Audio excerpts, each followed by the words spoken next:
بسم اللہ الرحمن الرحیم۔ ہماری آج کی کہانی کا عنوان ہے شہزادے کی جوان بیوی اور بوڑھی جادوگرنی۔ ایک دور اندیش بادشاہ اپنے خوبصورت اور نیک سیرت بیٹے کا رشتہ کسی زاہد، پرہیزگار، متقی، صالح خاندان میں کرنا چاہتا تھا۔ بادشاہ نے جب یہ بات شہزادے کی ماں سے کی تو ملکہ نے بادشاہ سے کہا، آپ صالحیت اور تقوی کو تو دیکھ رہے ہیں، لیکن آپ کے مقابلے میں عزت اور مال کے اعتبار سے لڑکی والے پرہیزگار خاندان کم ہیں۔ بادشاہ نے جواب دیا، دور ہٹ جاؤ بیوقوف، دور ہٹ جاؤ بیوقوف۔ جو شخص دین کا غم اختیار کرتا ہے، اللہ تعالیٰ اس کے تمام دنیاوی غموں کو دور کرتا ہے۔ اس طرح بادشاہ نے شہزادے کی شادی صالح اور متقی خاندان میں کر دی۔ شادی کو کافی عرصہ گزر گیا، لیکن شہزادے کو کوئی اولاد نہ ہوئی۔ بادشاہ کو بہت زیادہ فکر لاحق ہوئی کہ کیا بات ہو سکتی ہے۔ شہزادے کی بیوی بہت خوبصورت اور حسین اور جمیل تھی، لیکن اولاد کیوں نہیں ہو رہی؟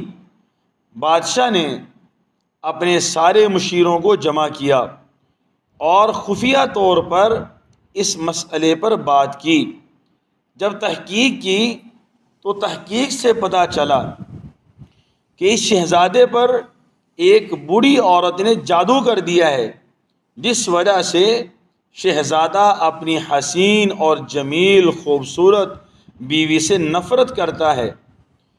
بیوی کی بجائے اس جادوگرنی کے پاس جاتا ہے اور جادو کی وجہ سے شہزادہ جادوگرنی کے عشق میں مبتلا ہے۔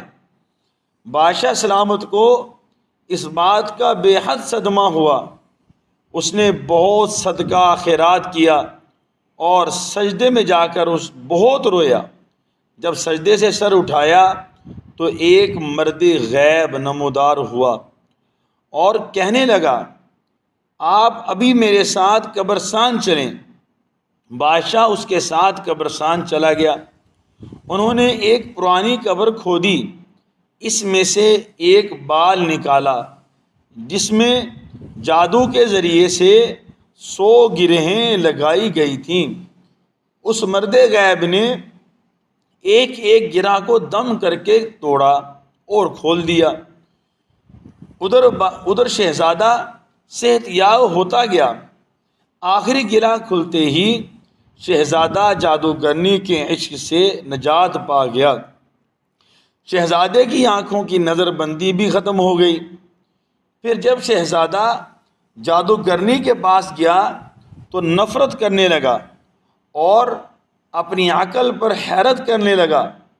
جب شہزادے نے اپنی بیوی کو دیکھا، اس کا حسین چہرہ دیکھا، اس کی خوبصورتی کو دیکھا تو بے ہوش ہو گیا۔ جب اسے ہوش آیا تو اللہ کا شکر ادا کیا کہ جس نے تجھے اس جادو سے نجات دی۔ اس کہانی میں سبق یہ ہے، اس دنیا میں انسان اس شہزادے کی طرح ہے اور یہ دنیا اس مکارہ بوڑھی جادوگرنی عورت کی طرح ہے، جس نے دنیا سے عشق کرنے والوں پر، دنیا سے محبت کرنے والوں پر جادو کر رکھا ہے، جس وجہ سے وہ اس دنیا کے فانی رنگ اور بو اور عشق میں مبتلا ہو کر آخرت سے، اللہ سے اور اللہ کے رسول سے اور ان کے انوار اور تجلیات کو بھول چکا ہے۔